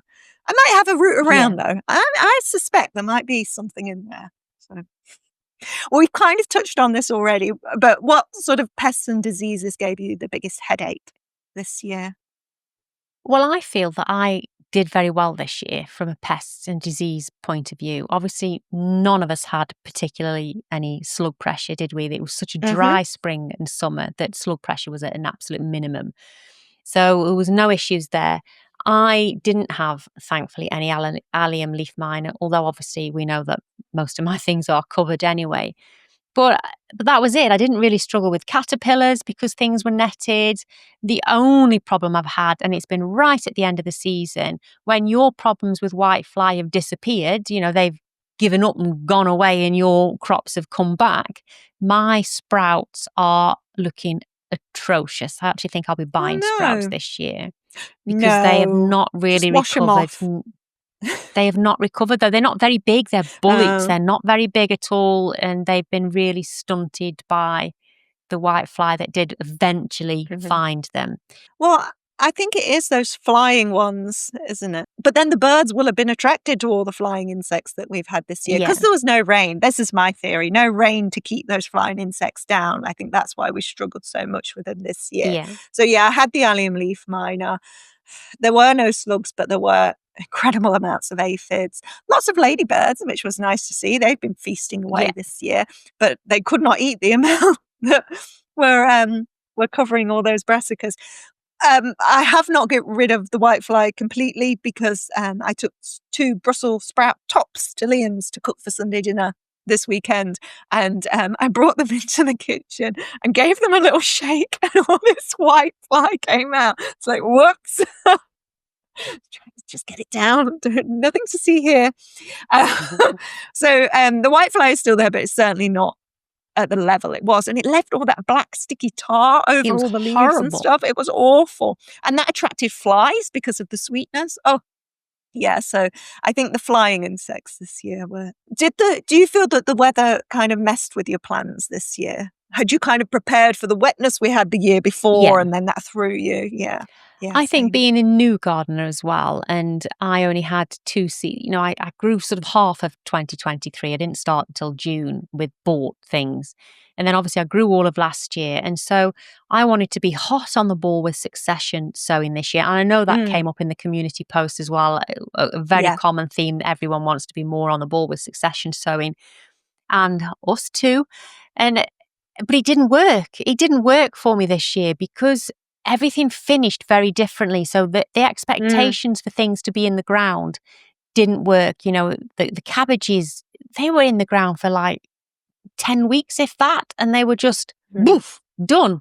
The Romanesco was all done as well. Whereas last year, I felt like I was waiting forever for those to reach the point of maturity. And so I found that you got a whole different set of problems from the heat that you didn't have in the colder weathers. And, you learn that some crops prefer the heat, some prefer the cold. I naively went into this year thinking when we had this lovely warm spring that I'm going to be blown away this year. Like the garden is going to be amazing. Yeah. And don't get me wrong, it was. I wasn't expecting things to struggle in the heat as much as they did, especially things that are warm-loving crops like the peppers and things that had so much sun scorch on some of the peppers. Just didn't expect that at all. Same with the aubergines. I struggled with those when it got really hot. Didn't struggle with the tomatoes though this year. They coped this year, whereas last year when we had the hot spell, they didn't. But yeah, it's been strange. So it's timing. It's what I've learned is that you can have a rough guide on what you're going to plant in somewhere after whatever's in it has come out. But it really is a rough guide because nothing is going to grow according to the information on the back of the seed packet. Yeah. You know, there's so many variables in there with the weather, the temperature, your watering, your feeding, that actually it's very, very difficult to time things properly. And I guess the best way to time things would actually be if you were buying plug plants, because the garden centres all through summer always have things at the same level of starting. They're constantly recycling things round, aren't they? That actually that's probably the best way of getting good succession or successful succession sowing. But don't get me wrong, I'm going to try again next year and see how we go. But we just don't know. It's an unknown, isn't it? It's an unknown. No, I know. And yeah, who would have predicted this year after the year before? So yeah, I barely had to water anything the previous year. No. And then this year, all my time was pretty much spent watering, which delayed other things. Obviously, part of that is my own fault for growing 72 tomatoes. But I think for me this year, the heat meant that I really did neglect the home garden. It wasn't just, I think, that it was a new plot and I was putting a lot of energy into getting that right and set up. It was just that the garden looked tired of all through the summer. I just never had that real flush of colour that I'd seemed to achieve more on the plot. But yeah, the garden just seemed to struggle this year. And so I kind of lost enthusiasm for that and put my focus on the plot instead, which needed it for the watering. So yeah, I think I've got to rethink the balance between the plot and the garden this year. But in part, I do blame the weather because that's always easier, isn't it? Rather than you've taken on too much, Kerry. I don't think it is just that, though. I mean, you have more success on that plot. In spite of the challenges of a hot summer, you've had far more success of things growing on that plot. So you actually did have more crops to tend, whereas everything failed on, not everything, but a lot of failures on the previous plot. So you didn't have to keep tending them. There weren't things to keep watering when you had a dry spell because, I mean, your French beans did nothing, did they? You had this beautiful structure on your old plot. Yeah. And nothing grew there. The slugs had them all. So, it's the successes also then play havoc, don't they? Because you've got too much to tend. Yeah. Definitely. Yeah. Okay. Is there anything you won't grow other than the birdhouse gourds next year? I did think that there was something I wasn't going to grow next year. What did I put down? Do you know what I've put? I've got it here in great big letters on the last page because I forgot to answer it. Great big letters, broad beans. No way! I'm not going to grow broad beans again. Why not? Because we haven't really eaten that many of them. So I have this year's and last year's still in the freezer. So maybe when I've gone through them, maybe I'll grow them again. You double pod though as well, don't you? So it's a bit... Yeah, we eat them like poor man's avocado smashed on toast, which means we don't really need a lot. I don't eat a lot of toast. I don't make sourdough bread like I was making before. I still have plenty in the freezer, but will continue to grow them. I think because they're early. So it's nice to harvest something early and when you're waiting for all the other stuff. So yeah, and I like them fresh when you've picked them and having them on toast like you do. But yeah, I'll eat them with other things. I like them in pasta and stuff like that as well. And I don't bother double podding because I'm lazy. So my one that I was eager to tell you was melons. Melons I'm not going to do. So I know you're going to try and give me them. So I'm going to have to say, no, Claire, take them back. But I harvested them too early anyway, because I got too excited for the horticultural show and wanted to put melons in. But yeah, I don't really buy melons I'm not that fussed. And the other one is sweet potatoes. And again, I think you're going to give me slips for sweet potatoes. And I probably will be tempted and continue to grow those. But after this year's non-harvest, and they took up quite a bit of space, I'm gonna probably pass on sweet potatoes. I'm also not going to grow 72 tomato plants next year. Which should be no surprise to anyone. I've said that plenty of times. 71. Yeah, probably. What about lessons that you've learned this year then? Was there anything new that you did this year that you've learned from? Any kind of technique or a variety? I mean, for me, the biggest lesson has been that, obviously, as we've said, that the hot summer isn't necessarily a better thing, but to plant more things in the ground. You know, there's this big direct thing that goes around, obviously, other YouTubers, and as a new gardener, I was watching other YouTubers to put potatoes in pots. And I understand if you don't have in-ground space for them, that obviously growing potatoes in buckets is pivotal. You know, you need to do it, don't you, on your plot. And that is how I grew last year. But obviously now I have the plot extension. I thought I'll give over some in-bed space to potatoes, not expecting to get a decent harvest. And yes, I've had a few, like you've had the one this week where they've been, you know, something's gotten into them.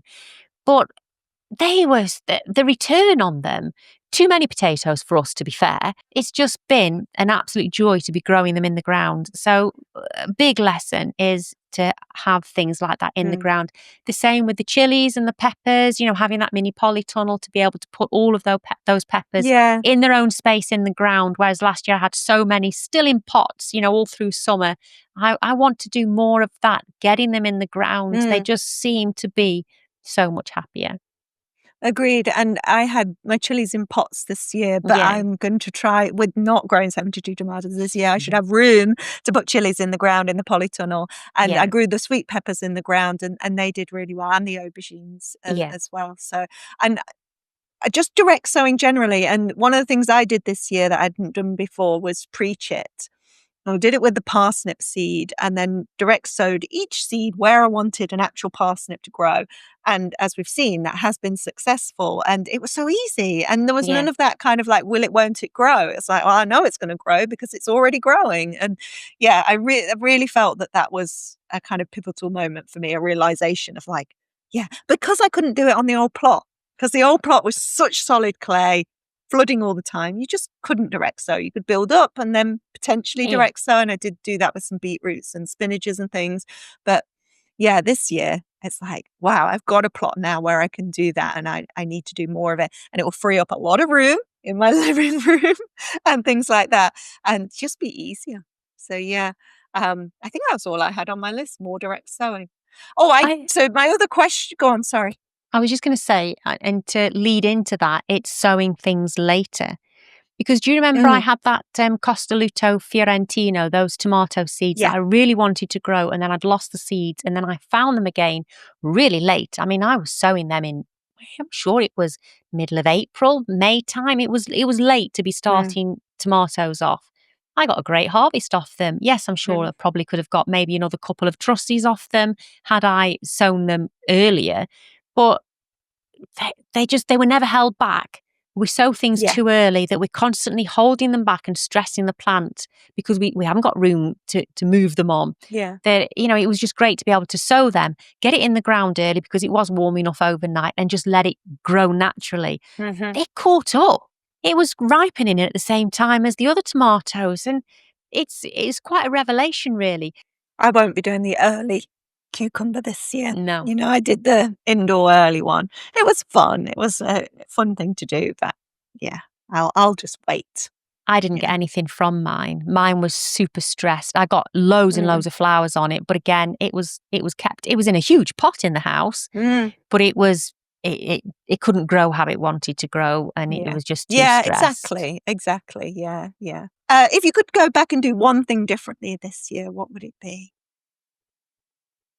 Not sowing things too early. I asked this question on the community polls as well. Mine was, don't use broken arches, arches that are already broken, to put up on the plot. I mean, I did write something down for this, but we've already answered that, and it would be to have harvested those peas I wish I'd harvested those peas and just had slightly smaller peas. I was too greedy. And I've done that throughout the season, really. You know, you see a cabbage and you think, oh, I think it could just go that little bit longer. And then you look a couple of days later and it's blown apart and you think, why didn't I just harvest it when I see it? And another thing to do differently for me, and I did see this in the community pages quite a lot as well, was that I generally sow crops in batches, not succession batches. You know, I sowed the celeriac, I filled the bed with celeriac, and I only sowed celeriac once in the year. And I kind of did the same with the cabbages and the broccolis and things. I sowed loads of them all at the same time. And I mean, part of this was because last year they didn't all finish at the same time because they were struggling with the heat, or the cold, should I say. So things that were sort of in the middle of the bed finished first because the things on the outside of the bed were cold and wetter, so they didn't mature as quick. But this year, everything was ready all at once.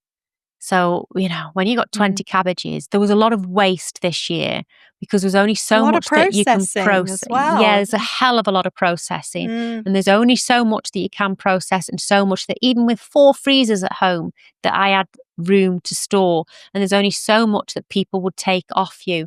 And I get this a lot in the comments, why don't you send things to the food banks? I would love to, but the food banks here won't take perishable food, so they just won't take anything from your vegetable garden. That's quite common, yeah.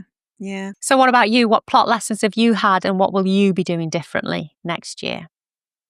Other than the broken arches, I mean, I did say last week that I'll use bamboo canes for supports more next year. So I'm going to do that.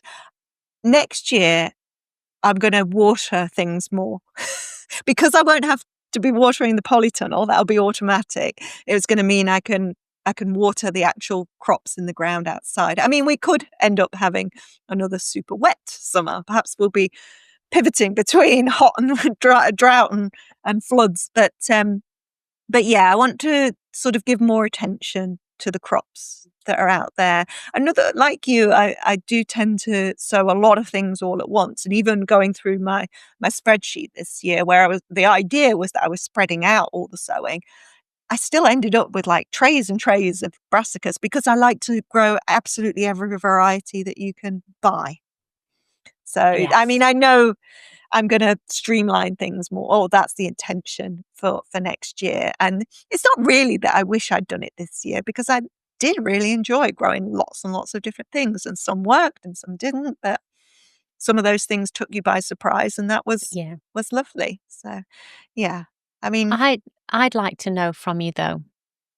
Now we've had back to back a cold, wet summer and a lovely, warm, dry summer. Which would you prefer next year? I mean, this year was just night and day to last year. You were right when you said earlier that like a lot of things did not grow on my old plot last year. And it's not just the weather, it was the old plot and the challenges of the old plot anyway. But it's just, completely different experience growing this year. It was so lovely to be able to come to the plot and see vegetables still in the ground. Yeah. Instead of being completely eaten by slugs. I mean, the times that on that old plot last year I went down and these things that I'd spent ages putting into the ground, growing from seed. So all that time beforehand and then planting out. And then a couple of days later you go back and it's like, well, they're gone. Somebody had a good meal, but it wasn't me. But you must have gotten, I would take you must have gotten to a point where you were actually dreading going to the plot because you weren't expecting to find anything growing. You were expecting to find disappointment. Whereas, you know, this year we've all gone to our gardens, I hope, and experienced joy because of how the abundance, the way that things have grown. But like not having that last year, stressing about the wet weather, the cold weather, constantly looking at the thermometer, how cold is it overnight? You know, we're in the middle of December. It was 9 degrees in my polytunnel last night. We didn't get that in summer last year. It's December now. It's absolutely crazy, the difference. So for me, I'd take a hot summer every year. It was reflected in the polls as well. So 62% said that this was their best year. Yeah. So, I mean, that's amazing. 33% said it was pretty good, but if not the best. And only 4% said they gave up this year. which because we had been talking about, didn't we, people finishing the season a bit early perhaps this year because it had been so full on trying to keep up with the watering. And from, I think, the amount of people who answered, I think that's probably only 3 people who ticked that they'd given up for this year. So yeah, I think most of us had a pretty good year. Okay, I've got one more question, I think. Did the plot teach you any bigger lessons about patience or resilience or creativity, something beyond the gardening itself? I think the plot taught me to find joy in the slowness. We've joked about this, haven't we, Kerry? I am a hobby hopper. I've been a hobby hopper all of my life. I've had many hobbies and they usually get 2 or 3 years and then I get bored and I move on to something else. I genuinely don't see that I will be bored ever of growing my own food. I feel like it's the hobby that I've waited my entire life to find. I wish I'd found it earlier, but then I fear that had I found it earlier, I might not have been in the headspace to keep doing it. So it might have been something that I'd already done and moved on from. But at this era of my life, growing my own food has been revelationary. And I don't ever want to stop. And it's just, it's taught me so much about patience. It has taught me about trust, having faith in something outside of your control, because I like to control things. I'm not controlling from a relationship point of view, but I like to be in control of something that I'm doing. I like to know the outcome, and you don't get that so much with the garden. And I just love it, Kerry. I just love everything about it. I love the friendships that have come from it. It's brought so much joy to my life that, it's a warm and fuzzy place to be. I love it. I just love being on the garden, to the detriment of the house. Postman came today, opened the door. Same. He came today, he opened the door and put a parcel in. And I was just mortified because I can picture the state of my hallway at the moment. There's lots of Amazon parcels in there. There's a harvest truck on the floor. There's some seed packets still in there. Shoes littered about because you've got your gardening shoes and gloves and things everywhere. So yeah, I was very embarrassed. Very, very embarrassed. So the garden looks amazing. The house looks like the life of grime. Just say to the postman, just come around the back, come see the garden. Well, I can't top that, Claire. That was so eloquent and beautiful. So thank you for sharing that. I thought that was what you were saying about having to relinquish control somewhat. And I think one of the things I learned this year was that we shouldn't be blaming ourselves so much when things do go wrong in the garden. I think that's the real thing I've learned from moving from a really quite challenging plot to the plot that I'm on now, which has its own challenges, but is, head and shoulders above the plot that I had before. And I think last year, you're right, I did lose the joy a little bit last year. And I think a lot of it was as like I felt that I was doing the wrong things and I was blaming myself for the stuff that wasn't happening on growing. And I think with this year, having a much better year, I really learned that actually there's so much that is outside of our control and you can try your best, but then blooming pea moth comes along and you didn't even know it existed. It ruins your crop. And obviously there were things that I could have done about it, but there's a lot going on a plot, particularly a plot of your size, Claire, but even a standard size plot like I have on Allotment, there's an awful lot to keep track of. And I think you have to, give yourself a little bit of slack. Okay. It is, and we've said this many times before, it is a hobby and it's supposed to be enjoyable. And it is clearly, as you've just expressed there, so much more than a hobby in what it gives to us. But at the same time, we shouldn't be beating ourselves up about things that go wrong or that we haven't done this or that in exactly the way that we should have. Because it's not a one-shot deal either, is it? So, if it doesn't work this year, it's probably going to work next year. We just reset. There's a full reset and we try again, don't we? And that's the joy. I hated that. That was the thing that I hated, the thought of the season ending. I've always hated. I don't want the season to come to an end because we all enjoy the summer so much. But actually starting to realise after a couple of seasons that, it is this circle, we call it the circle of life, but it's a circle of living life on the veg as well. And it's to know that this off season is very short and we soon get back into the summer season again and that focus that it brings. And and the joy will return. So yeah, it's nice. And I think I feel more connected with the seasons in general because of growing. Yes. Oh, absolutely. Oh, yeah. From the very first moment I started growing, that sense of not just the connection with nature, but the way in which nature moves through the year. Absolutely, couldn't agree more. I think that idea of the reset is a nice place for us to put a stop there on this year, because we're going to be talking about next year in a couple of weeks. And we covered a lot there. We have. So chatty. It's what we do. Okay. But if people have patiently been waiting, then now I think is the moment where we should announce the winner of our giveaway. So just a reminder that the competition is for a pair of Prunarbo electric shears. These are the 50mm, which means they cut up to 5cm branches. They're the ones that you see Claire and I using in our videos all the time.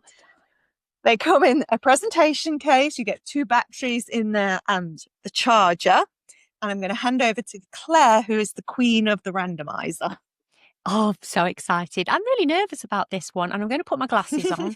Not the cleanest glasses out there, but I think it's important that I can see this one. Yeah. So we've had 504 entries, individual entries, that have gone across the 2 different videos. So obviously there are duplicates in here because you could enter on both videos, but it came out in total to 504 entries, which tells us out of 1,100 comments that me and you, Kerry, do a lot of replying to people, and people reply to us as well. Because obviously it's only counting the first comment. You did a lot of that. You did the majority of that. So well done. Thank you. I do like chatting. I mean, funny that we did call the channel So Chatty. So all of your names are listed here. There's all your second entries in the red names there. And if I scroll down, I just have to hit this button and spin the wheel. So 3, 2, 1, Kerry. Let's do it. Oh, it's not showing it.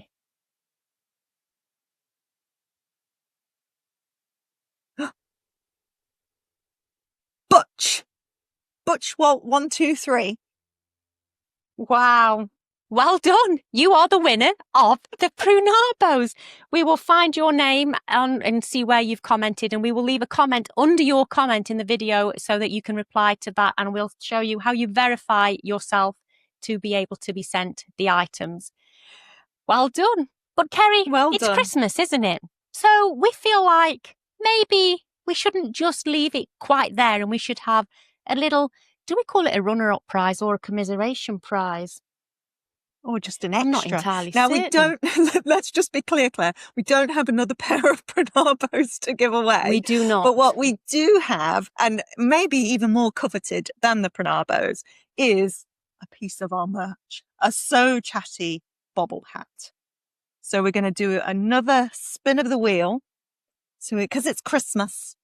It is. So an extra prize. I screenshot that one. In readiness. Oh, there you go. Oh, look at that one. It's tried and tested. So let's spin the wheel again. It will be a fresh one. Can you see it? I can just a bit closer. There we go. Mayfair 260. We will find your comment and you have won a hat. Wow. Phew. Well done. Well done. Oh, how exciting has that been? It has been brilliant. I mean, we have been blown away by the amount of entries that we had for that, haven't we? Yeah. And, you know, I know there's going to be a lot of disappointed people out there because there's only one set of Prunarbos, but we couldn't be more thrilled to have been able to partner with Prunarbo to bring this giveaway to our viewers. Yeah, and if you are thinking that you would still like to ask Santa for a pair of Prunarbos, we've got a link in the comments, but in the description below, so do check that out. But yes, that was lovely. That's our last giveaway of 2026. No, 2025. I'm already thinking ahead. What I was going to say is we've got lots more competitions coming up in 2026. We've been lining them up, including potentially some real biggies. So do come back to us in the new year. But that is not the end of Sow Chatty for 2025. We've still got 2 episodes left. We've got our Christmas episode, and then we've got our New Year resolution episode.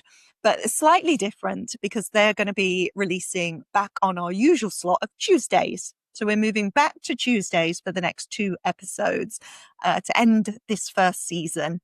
And that's because otherwise we'd be joining you on Christmas Eve and New Year's Eve, which may be great for some people. To be honest, Claire, it would be fine for me. It would be fine for me as well. But we thought it's probably a good idea to move to the day before. So yes, we will be on our next episode, 23rd, Tuesday the 23rd. And yes, our teaser for that is that if you thought we were already super festive, just wait. We're going to take it up a notch. For next week, we're going to be talking Christmas dinners and all things Christmas gardening. Any teasers for your own episode coming up, Claire? Well, I mean, the main teaser we've already shown in this video, haven't we? Because obviously our wreaths that we did, a la Liz, have been shown in this in tonight. And obviously that's going to be in my video. But I actually get and do something really rogue behind Duncan's back. Yeah, I was a naughty farmer girl. That's exciting. Yes. This is back to last week with Brandon's. What rules are you going to be breaking? I've definitely broke the unwritten rule of things I am not allowed to touch around the farm this week. So yeah, you will be seeing that on Sunday. But I'm still alive to tell the tale, so I was not told off too much. Well, on Dog on the Plot, I'm going to be doing something pretty major that I think a lot of people are going to be very excited to see or thankful to see. We shall see. Oh, okay. I think we might be able to do a poll in the week so people can guess what it is you're going to do. Yes. Okay. Well, thank you everybody for joining us for tonight. Claire, as always, lovely to chat with you. It's been a brilliant episode. Thanks ever so much, Kerry. And thank you to all of you for making Sow Chatty what it is. We are absolutely loving this space. So look forward to catching up with you next week and being extremely festive. Look after yourselves. Bye. Bye.